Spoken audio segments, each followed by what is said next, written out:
Chapter 9. The Blissful Devotee and His Cosmic Romance. Little sir, please be seated. I am talking to my Divine Mother. Silently I had entered the room in great awe. The angelic appearance of Master Mahasaya fairly dazzled me. With silky white beard and large lustrous eyes, he seemed an incarnation of purity. His upraised chin and folded hands apprised me that my first visit had disturbed him in the midst of his devotions. His simple words of greeting produced the most violent effect my nature had so far experienced. The bitter separation of my mother's death I had thought the measure of all anguish. Now, an agony at separation from my Divine Mother was an indescribable torture of the spirit. I fell moaning to the floor. Little sir, quiet yourself. The saint was sympathetically distressed. Abandoned in some oceanic desolation, one clutched his feet as the sole raft of my rescue. Holy sir, thy intercession. Ask Divine Mother if I find any favor in her sight. This promise is one not easily bestowed. The master was constrained to silence. Beyond reach of doubt, I was convinced that Master Mahasaya was in intimate converse with the Universal Mother. It was deep humiliation to realize that my eyes were blind to her who even at this moment was perceptible to the faultless gaze of the saint. Charmlessly gripping his feet, deaf to his gentle remonstrances, I besought him again and again for his intervening grace. I will make your plea to the beloved. The master's capitulation came with a slow, compassionate smile. What power in those few words that my being should know release from its stormy exile. Sir, remember your pledge. I shall return soon for her message. Joyful anticipation rang in my voice that only a moment ago had been sobbing in sorrow. Descending the long stairway, I was overwhelmed by memories. This house at 50 Amherst Street, now the residence of Master Mahasaya, had once been my family home, scene of my mother's death. Here my human heart had broken for the vanished mother, and here today my spirit had been as though crucified by absence of the Divine Mother. Hallowed walls, silent witness of my grievous hurts and final healing. My steps were eager as I returned to my Gurpar Road home. Seeking the seclusion of my small attic, I remained in meditation until 10 o'clock. The darkness of the warm Indian night was suddenly lit with a wondrous vision. Haloed in splendor, the Divine Mother stood before me. Her face, tenderly smiling, was beauty itself. Always have I loved thee, ever shall I love thee. The celestial tones still ringing in the air, she disappeared. The sun on the following morning had hardly risen to an angle of decorum when I paid my second visit to Master Mahasaya.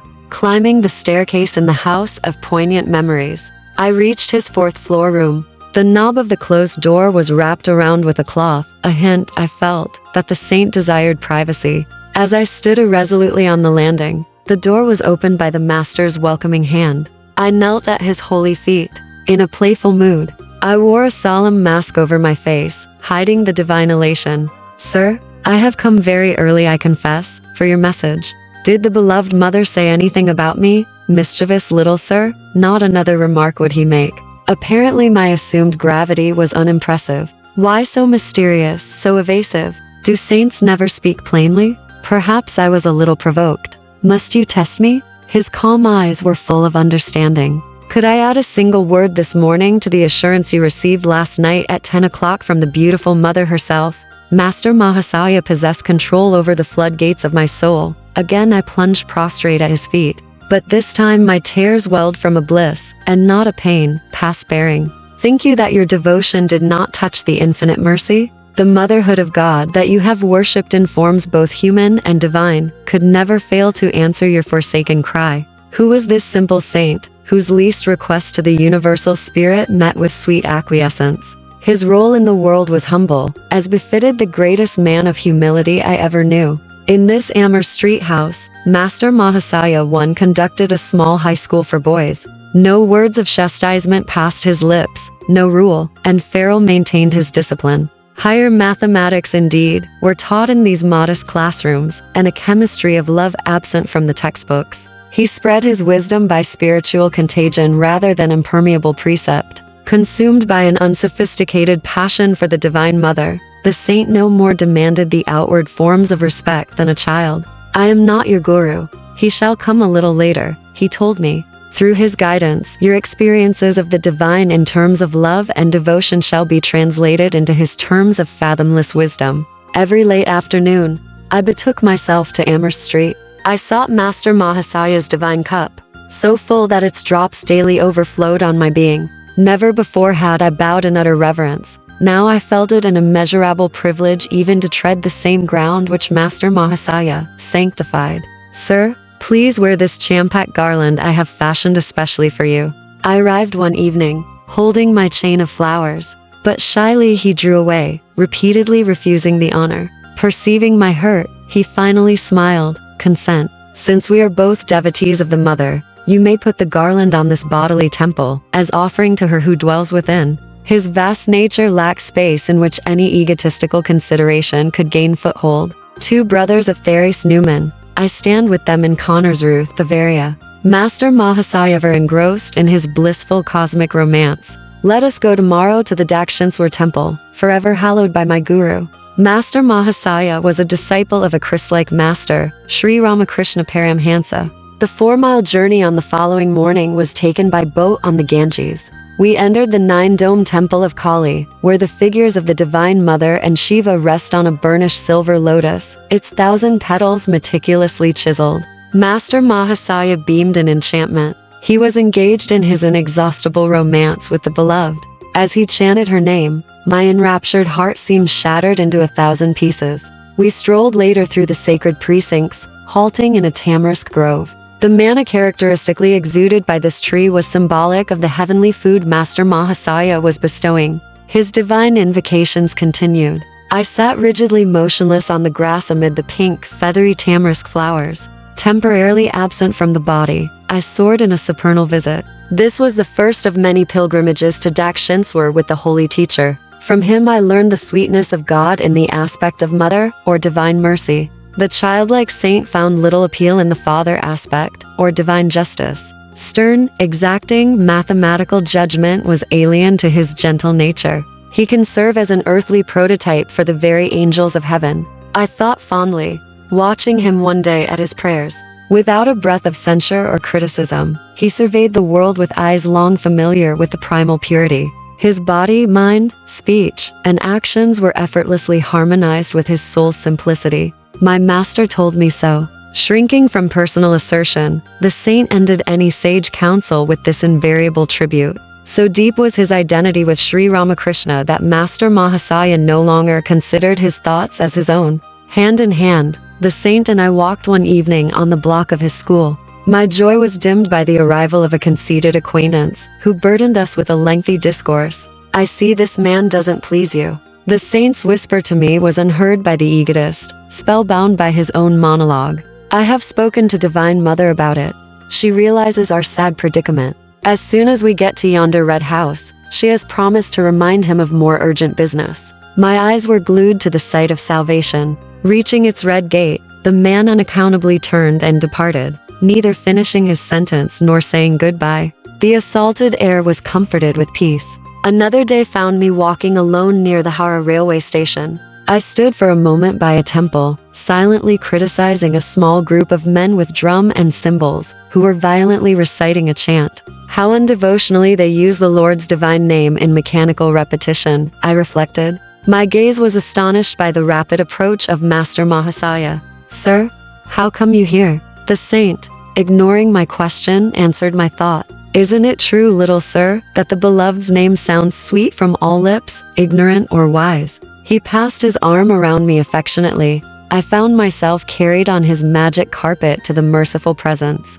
Would you like to see some bioscopes? This question one afternoon from Master Mahasaya was mystifying. The term was then used in India to signify motion pictures. I agreed, glad to be in his company in any circumstances. A brisk walk brought us to the garden fronting Calcutta University. My companion indicated a bench near the Goldeye or pond. Let us sit here for a few minutes. My master always asked me to meditate whenever I saw an expanse of water. Here its placidity reminds us of the vast calmness of God. As all things can be reflected in water, so the whole universe is mirrored in the lake of the cosmic mind. So my Gurudeva often said. Soon we entered a university hall where a lecture was in progress. It proved abysmally dull, though varied occasionally by lantern slide illustrations, equally uninteresting. So this is the kind of bioscope the master wanted me to see. My thought was impatient, yet I would not hurt the saint by revealing boredom in my face. But he leaned toward me confidentially.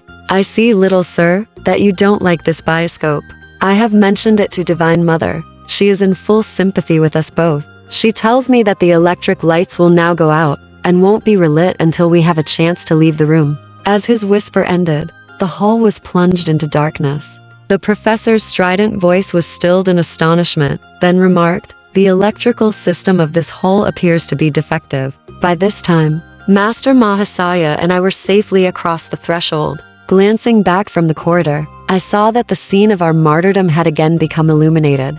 Little sir, you were disappointed in that bioscope too, but I think you will like a different one. The saint and I were standing on the sidewalk in front of the university building. He gently slapped my chest over the heart. A transforming silence ensued. Just as the modern talkies become inaudible motion pictures when the sound apparatus goes out of order, so the divine hand, by some strange miracle, stifled the earthly bustle. The pedestrians, as well as the passing trolley cars, automobiles, bullock carts, and iron-wheeled hackney carriages were all in noiseless transit. As though possessing an omnipresent eye, I beheld the scenes which were behind me, and each side, as easily as those in front. The whole spectacle of activity in that small section of Calcutta passed before me without a sound.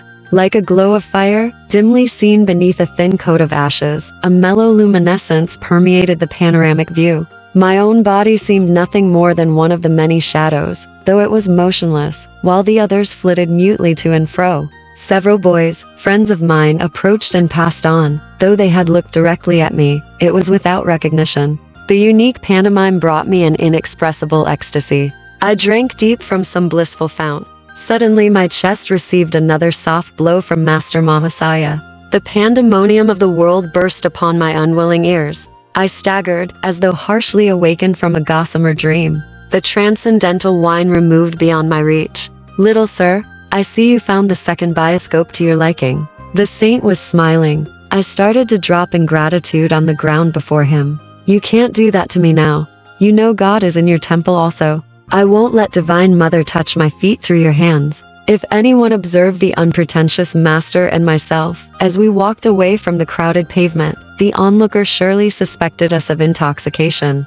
I felt that the falling shades of evening were sympathetically drunk with God. When darkness recovered from its nightly swoon, I faced the new morning bereft of my ecstatic mood. But ever enshrined in memory is the seraphic son of Divine Mother, Master Mahasaya, altering with poor words to do justice to his benignity. I wonder if Master Mahasaya and others among the deep-visioned saints whose paths crossed mine knew that years later, in a Western land, I would be writing about their lives as divine devotees. Their foreknowledge would not surprise me, nor, I hope, my readers, who have come thus far with me. 9-1. These respectful titles by which he was customarily addressed. His name was Mahendra Nath Gupta, he signed. His literary works, simply M92. The Oxford English Dictionary gives as rare this definition of bioscope, a view of life, that which gives such a view. Master Mahasaya's choice of a word was, then, peculiarly justified.